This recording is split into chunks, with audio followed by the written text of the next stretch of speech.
जी बिल्कुल, बहुत ज़्यादा आवश्यकता है क्योंकि अभी भी जैसे काफ़ी कुछ लोगों ने इतना कुछ कहा और जब आप रेशो देखते हैं फीमेल फोर्टिसाइड का तो ऑब्वियसली आपको ऐसा लगता है कि हम इतना डेवलप कर चुके हैं, इतना कुछ आ गया है, लेकिन फिर भी आज भी एक गर्ल चाइल्ड के लिए लोगों की सोच ऐसी है विच इज़ रियली सैड। और अगर ऐसे इनिशिएटिव से एक इंसान का भी हम दिल या मन बदल सकें सो आई थिंक आप जो कॉज के लिए खड़े हुए हैं कहीं ना कहीं वो सॉल्व हो जाता है, क्योंकि एक एक करके ही जैसे कहते हैं ना घड़ा भरता है, उसी तरीके से अगर एक एक करके सोच के इंसान ये अपनी मानसिकता चेंज करे तो डेफिनेटली कहीं ना कहीं चेंज ज़रूर आएगा।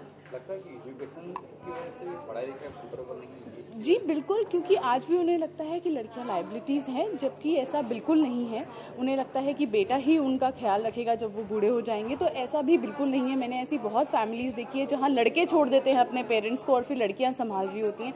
तो ये थॉट कि क्या बोलते हैं सिर्फ लड़कियां ही आपको मतलब लड़के ही आपको आपके बुढ़ापे में आपका साथ देंगे, तो ये इस रीज़न की वजह से आप लड़कियों को पैदा होने से पहले ही मार देते हैं, तो ये बहुत गलत है। और कहीं ना कहीं लोगों को ये एजुकेट करना बहुत ज़रूरी है, क्योंकि आजकल लड़का और लड़की एक दूसरे के साथ कदम से कदम मिला के ऑन द सेम लेवल चल रहे हैं। सो मुझे कई बार बहुत ज़्यादा बुरा लगता है, क्योंकि मैं तो सिर्फ इतना कहना चाहती हूँ कि लड़कियाँ जो बेटियाँ होती हैं वो बहुत खुशियाँ लाती हैं आपके घर में, आपकी ज़िंदगी में। तो ऐसा कोई स्टेप लेके अपने घर में उन खुशियों को आने से मत रोकिए।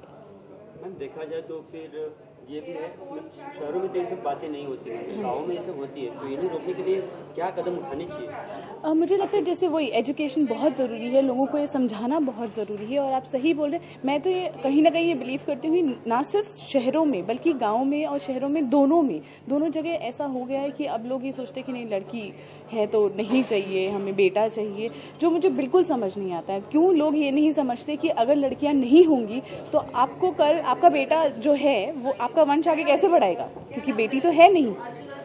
आपको वो बच्चा पैदा करने के लिए भी आपको एक लड़की की ज़रूरत है। तो कहीं ना कहीं ये समझना बहुत ज़रूरी है कि लड़कियां भी उतनी ही इम्पॉर्टेंट हैं, वो डेलिकेट हैं लेकिन वो बहुत स्ट्रांग हैं, वो आपको सपोर्ट करती हैं मेंटली, फिजिकली, हर जगह। सिर्फ बहन, बेटी, वाइफ तो बहुत सारे रोल निभाती हैं। तो आपको ये समझना बहुत ज़रूरी है। और अगर एक इंसान भी, मैं तो ये कहती हूँ कि ऐसे कॉजेज़ से अगर एक इंसान भी अपनी सोच बदल ले तो बहुत है। Thank you sir.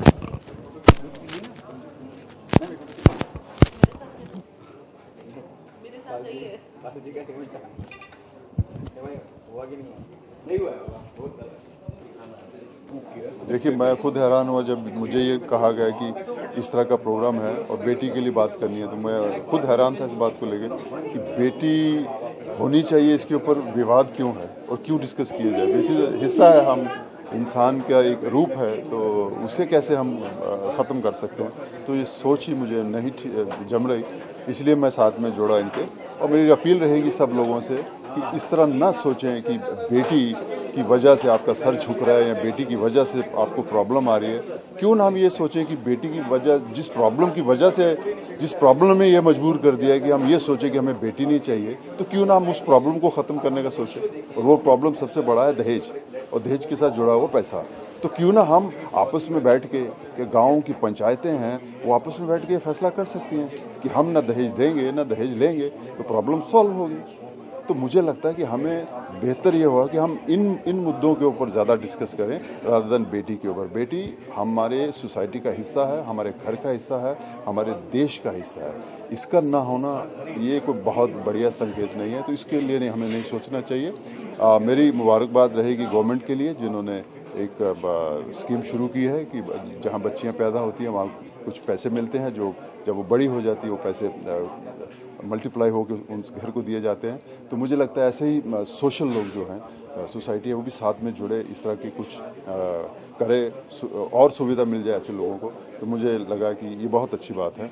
तो मैं अपनी कैपेसिटी में जो हो सकता है, जिस तरह से भी हम इस तरह के काज को आगे ले जा सकते हैं, मैं हमेशा तैयार रहता हूँ। लगता है आपको एजुकेशन भी कहीं ना कहीं माने रखता है कि पढ़े लिखे लोग नहीं हैं जो इस तरह के भ्रूण हत्या का काम करते, गाँव, खासकर गाँव में, मुंबई मेट्रो की बात नहीं कर रहा हूँ। नहीं, देखिए, कहीं ना कहीं तो ये प्रॉब्लम है, जो ये सोच आ गई। अभी सीधी बात, अभी एक डॉक्टर थे, उन्होंने बहुत अच्छे बताया इन्होंने कि सब उनके खुद डॉक्टर हैं वो, और खुद कह रहे हैं कि ज़्यादातर लोगों को प्रॉब्लम लड़कियों को लेकर ये है कि दहेज, तो क्यों ना दहेज को ख़त्म करें। अब इसके लिए अगर एजुकेशन चाहिए तो एजुकेशन ले लीजिए, और ये समझने के लिए एजुकेशन भी नहीं चाहिए कि दहेज सबसे बड़ा कल्प्रिट है, सबसे बड़ा हमारा दुश्मन है, ना कि बच्ची। तो बेटर ये हो कि हम दहेज को ख़त्म कर लें। बाकी पढ़ाई तो होनी ही चाहिए, शहरों तक पहुंचनी चाहिए, जिसके लिए जो स्कीमें बन रही हैं बहुत अच्छी हैं। तो पढ़ाई की वजह से, एजुकेशन की वजह से ये सोच नहीं है, ये सोच अंदर घुस गई है, क्योंकि हम उस सोच को नहीं समझ रहे जो एक्चुअली प्रॉब्लम है। तो हम वो बात को सोचें जिसकी वजह से ये चीज़ हो रही है। तो क्यों ना हम दहेज को ख़त्म करें, क्योंकि क्यों ना उस प्रथा को ख़त्म किया जाए जिससे बहुत सारा पैसा जुड़ गया है कि बेटी है तो ये सब करना पड़ेगा।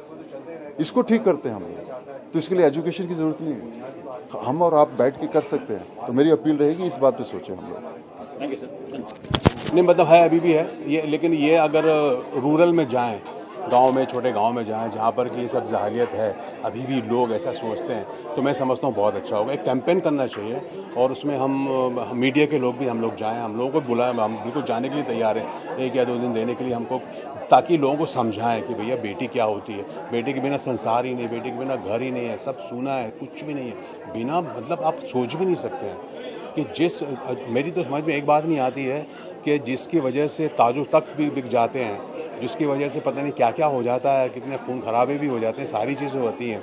आज अगर बेटी नहीं है या मतलब स्त्री नहीं है तो संसार ही नहीं है। मैं तो समझता हूँ कि मेरा अपना पर्सनल है ये कि मेरी बेटी की शादी हुई तो मुझे ऐसा लगा यार बहुत कुछ चला गया, क्योंकि जो केयर बेटी करती है वो बेटा नहीं करता है, फ्रैंकली स्पीकिंग। मेरी वाइफ भी है, उसके जाने के बाद बिल्कुल ऐसा लगा उसको अकेली हो, क्योंकि जब वो थी तो ऐसा लगता कि नॉट ओनली बेटी, तो एक दोस्त, एक सहेली उसने खो दिया। सर इन सब के पीछे क्या रीजन क्या है, ऐसा क्यों होता क्यों, इसके बारे में बताइए। पता नहीं क्यों लोगों का रीज़न सिर्फ एक ही है, वंश को आगे बढ़ाना, वारिस, कि बेटा होगा तो वो वारिस कहलाएगा, बेटी क्या होगी, बेटी चली जाएगी। लोगों का ये थिंकिंग है कि बेटी अगर होगी, उसकी शादी हो जाएगी तो किसी और का घर बसाएगी, तो हमारे पास वारिस कोई नहीं होगा। सबसे बड़ा प्रॉब्लम यही है। और बेटा होने की शान को समझते हैं कि नहीं भाई हमारा बेटा है, हम बेटे वाले हैं। एक होता ना हमारे यहाँ जब शादियाँ होती तो आपने सुना नहीं भाई हम लड़की वाले हैं, गरीब आदमी है, थोड़ा सी पगड़ी रखा दिया, रख दी, ये कर दिया, वो कर दिया। जब आप फिल्मों में देखते हैं या कहानी में सुनते हैं, गरीब आदमी बेटा, मतलब कितना भी अमीर क्यों ना हो, अगर वो बेटी का बाप है तो एकदम गरीब बन के, हाँ जी आइए आइए, उसको नमस्कार करेगा, उसके चरणों पर अपनी पगड़ी रख देगा, उसमें बिच जाएगा, अरे यार लड़के वाले उनको तकलीफ। ये टेंडेंसी खत्म होनी चाहिए हमारे यहाँ। हमारे यहाँ टेंडेंसी आप देखिए, आप बाहर ऐसा कुछ नहीं है। वाह, अरे बेटी का बाप होना कोई गुनाह है क्या यार? एक बेटी, हम आपको अपनी बेटी दे रहे हैं, अपने लखत जगर दे रहे हैं, जिसको हमने इतने लाड़ प्यार से हमने पाला है, पोछा है, उसके बाद वो आपको दे रहे हैं, उसके साथ आपको दहेज दे रहे हैं, उसके बाद भी गिड़गिड़ा रहे हैं। What is this nonsense? अगर आप बात की दहेज की, मुख्य जी बात मुख्य जी का सबसे बड़ा जो तकलीफ है वो है दहेज। हाँ, दहेज के कारण ये सब हो रहा है। दहेज प्रथा खत्म हो जाए, सब खत्म हो जाना चाहिए। अभी मैं कहता हूँ बहुत सारी कंट्रीज में, मैं आपको बता रहा हूँ, अभी जो है, जो मेट्रोस में ये बात शुरू हो गई है सर। मतलब जैसे मेरा बेटा है, फ्रेंकली स्पीकिंग, उसका ये कहना था व्हाट इज दिस दहेज एंड ऑल दैट। व्हाई, क्यों भैया, लड़के वाले और लड़की वाले क्या मतलब क्या? अब धीरे धीरे क्या प्रथा शुरू हो गई है कि दोनों मिलकर के शादी करते हैं, समझे ना। पहले जैसे होता है ना कि लड़की घाट में, लड़की वाले लड़के वाले, हम तो हमारे सारा तुमको सेवा करनी पड़ेगी, खिदमत करनी पड़ेगी, हमारे सामने तुमको गिड़ाना पड़ेगा। यार क्यों ऐसा होना चाहिए? ये सब बराबरी का होना चाहिए। अभी शुरुआत हो गई है, अब लड़का और लड़के वाले मिल करके पैसा खर्च करते हैं और दोनों को समान इज्जत मिलती है, रिस्पेक्ट मिलता है, उसकी बात होना भी चाहिए।